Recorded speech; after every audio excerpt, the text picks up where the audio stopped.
बिस्मिल्लाहिर्रहमानिर्रहीम। अस्सलाम वालेकुम फ्रेंड्स। आज मेरे पास ये कॉटन का फैब्रिक है। इसको मैंने अच्छे से पहले श्रिंक किया है और फिर इसको अच्छे से प्रेस लगा लेनी है। इसको मैंने यूँ डबल फोल्ड किए हुए देखें चौड़ाई पे, और ये 1 मीटर मेरे पास कपड़ा है, तो लंबाई को भी मैंने अब डबल कर लिया है। और इसका साइज़ नॉर्मल शलवार से ज़्यादा होता है, यानी कमर से आपने इसका साइज़ लेना होता है, जैसे ट्राउज़र का साइज़ लिया जाता है। क्योंकि बेल्ट जो है ना वो अगर नीचे की तरफ होगा तो आपको शलवार बिल्कुल भी सेट नहीं आएगी। यहाँ पे मैं बेल्ट जो है इसको तकरीबन 4 इंच तैयार डाल रही हूँ, तो 3.5 इंच मैं ऊपर की तरफ निकाल के रखती हूँ। ठीक है, 4 इंच में बता रही हूँ ना कि बेल्ट हमारे पास रेडी होगा। ठीक है, तो रेडी साइज़ हमने ऊपर की तरफ निकाल लेना है, लेकिन मैं फिर भी 1/2 इंच उसमें से भी कम कर रही हूँ, क्योंकि 1/2 इंच ये शलवार के साथ सिलाई होगा। अब अगर आप 3.5 साल की बच्ची की बना रही हैं तो फिर तो ये काफ़ी है, वरना आपकी ये 22 इंच होना चाहिए नीचे वाला कपड़ा। ऊपर बेल्ट आपने यही बेशक रख लेना है, लेकिन नीचे आपका 22 इंच तक होना चाहिए। चौड़ाई कपड़े की 19.5 है।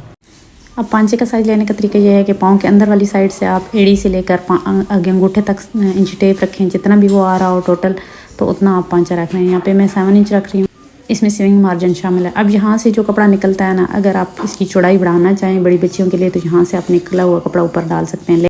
लेकिन बच्ची छोटी है तो यहाँ पे मैं 15 इंच ले रही हूँ इसकी चौड़ाई, और इस कपड़े की चौड़ाई 19.5 इंच है ना, तो आप 7 साल तक की बच्ची के लिए इजीली शलवार बना सकते हैं ये चौड़ाई रखते हुए। 3.5 इंच ऊपर की तरफ मैंने रखा है, और म्यानी की लंबाई मैंने 8 इंच ली है। अब बेल्ट का जो था ना वो मैंने ऊपर की तरफ 3.5 इंच निकाल कर रखा था। अब इन दोनों निशानों को हम इस तरीके से बिल्कुल सीधा मिलाएंगे, और फिर इसके हाफ में एक निशान लगाएंगे, और यहाँ 1 इंच का ऊपर की तरफ बढ़ा के रखेंगे, और गोलाई की शेप में इसको यहाँ से कटिंग कर लेंगे।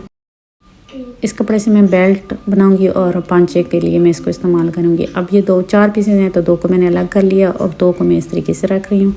तो बेल्ट के लिए जो मुझे चौड़ाई चाहिए ना, वो तकरीबन 12 से 13 इंच इस एज के लिए काफ़ी रहती है, क्योंकि हिप के हिसाब से लिया जाता है ना। तो इस एज के लिए मैं 12 इंच हिप रखती हूँ। 1 इंच मैंने स्विंग मार्जिन रखा है, दोनों साइडों से 1/2 इंच सिलाई में आएगा।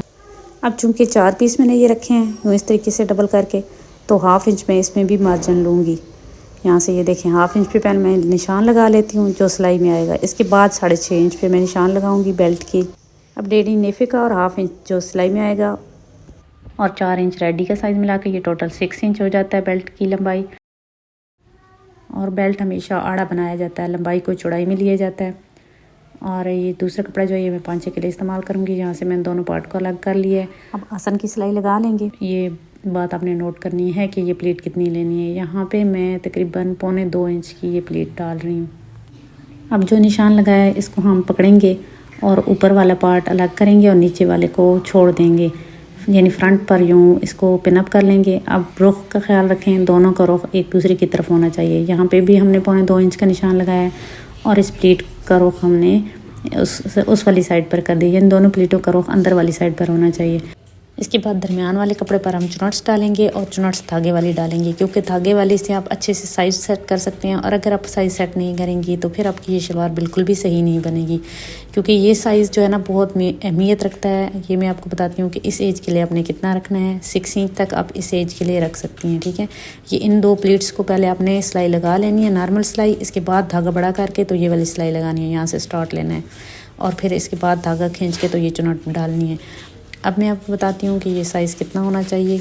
ये साइज़ ये देखें, एक प्लेट के अंदर दोनों बड़ी प्लेट्स को छोड़ते हुए ये साइज़ जो है ना, जो धागा खींच के बनाई है वो 6 इंच होना चाहिए। और अगर बड़े साइज़ के लिए बना रही हैं तो वो 7 साल 6 साल के बच्चे के लिए तो वो 8 इंच होना चाहिए। इसी तरह हर एज के लिए ये डिफरेंट होता है।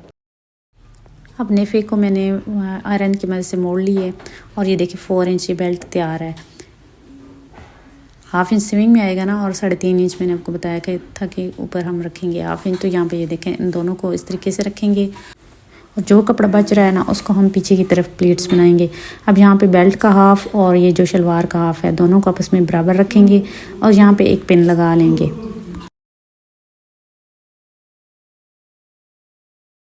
पिन मैं बड़ी प्लेट के पास लगा रही हूँ। यहाँ से मैं बड़ी प्लेट के 1 इंच के फासले से सिलाई को शुरू करूँगी बेल्ट को लगाना, और बाकी जो कपड़ा बचेगा उसको पीछे की तरफ प्लेट्स डालेंगे। लेकिन प्लेट्स को नोट करें कि इनका रुख जो है ये देखें अंदर वाली साइड पे होना चाहिए उल्टी तरफ से, और सीधी तरफ से इनका रुख बाहर की तरफ होना चाहिए। ये देखें इस तरीके से। ठीक है, इसके बाद थोड़े से फासले पर ये प्लेट डालेंगे दूसरी। बेल्ट को राउंड में लगाने के लिए आपने पिन्स की हेल्प लेनी है। इसके बाद पांचा लगाना बताऊंगी, बहुत ही आसान तरीका बताऊंगी जिससे आप पांचा बहुत ही नीट बना सकेंगे। ये पांचे की पट्टी मैंने ली है और पांचे की पट्टी जो है वो लंबाई की रोक ली जाती है, यानी लंबाई को चौड़ाई में लिया जाता है। ये बुकरम की लंबाई है, ठीक है। 8 इंच मैंने लिए, थोड़ी सी बढ़ा कर रखी है क्योंकि पांचे की शेप होती है। ये 2 इंच ज़्यादा से ज़्यादा, आप पौने इंच भी इस साइज़ के लिए रख सकती हैं। इससे ज़्यादा आपने बिल्कुल भी नहीं रखनी, पौने इंच 2 इंच बेशक रख लें। और हाफ इंच यहाँ से रखते हुए यहाँ पे इसको इस तरीके से हाफ में रखते हुए लगा लेंगे, आयरन कर लेंगे और साइड से कटिंग कर लेंगे। ये देखें बेल्ट मैंने सिलाई कर लिया। अब ये देखें प्लीट का साइज़ मैं आपको बताती हूँ। ये देखें पौने इंच की प्लीट है, एक प्लीट पौने इंच की है और 3 प्लीट इस तरफ हैं और 3 और हाफ से दूसरी साइड पर भी 3 प्लीट्स हैं। और फ्रंट पे भी देखें दरमियान बिल्कुल बराबर है। और ये जो 6 इंच की प्लीट्स हैं ना, इनका भी आपने बहुत ध्यान रखना है कि हाफ जो मैंने बताया ना 3 इंच उस तरफ होना चाहिए और 3 इंच इस तरफ, यानी कि बिल्कुल हाफ आपने अच्छे से बेल्ट के साथ करना है, तब बैक की प्लेट्स अच्छे सेट आएंगी। अब ये जो हाफ इंच मैंने रखा था इसको मैंने आयरन की मदद से मोड़ लिया है और एक्स्ट्रा को मैंने कटिंग कर दी है।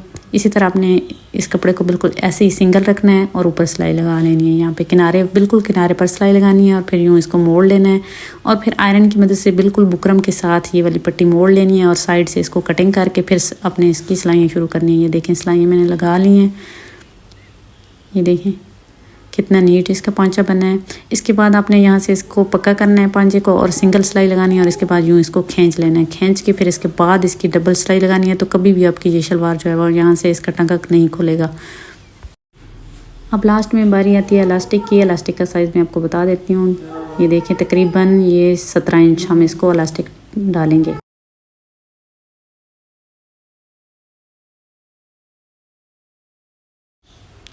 और यहाँ पे भी इनको इस तरीके से 1-1 इंच के कपड़े को पकड़ के यहाँ पे कट भी ये मस्ट लगाने हैं। ये देखें इस तरीके से।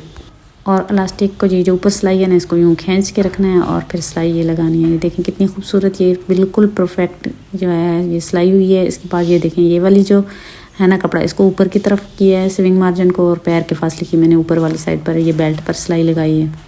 फ्रेंड्स, अगर आपको ये शलवार पसंद आई हो और मेरे बताने का तरीका अच्छा लगा हो तो वीडियो को लाइक करना बिल्कुल नहीं भूलना। और ऐसी मज़ीद वीडियोस के लिए मेरे चैनल को सब्सक्राइब करना है और साथ ही बेल के बने आइकन को प्रेस करके आप पर सेट कर लेना है। और अगर आप पहली दफ़ा मेरे चैनल पर आए हैं तो चैनल का विजिट भी ज़रूर कीजिएगा। बहुत ही खूबसूरत बिल्कुल रेडीमेड स्टाइल के ड्रेसेस की कटिंग और स्टिचिंग की वीडियोज़ मेरे चैनल पर मौजूद हैं। इसके बाद इसको अच्छे से प्रेस लगानी है। मिलता है नेक्स्ट वीडियो में, तब तक के लिए अल्लाह हाफिज़।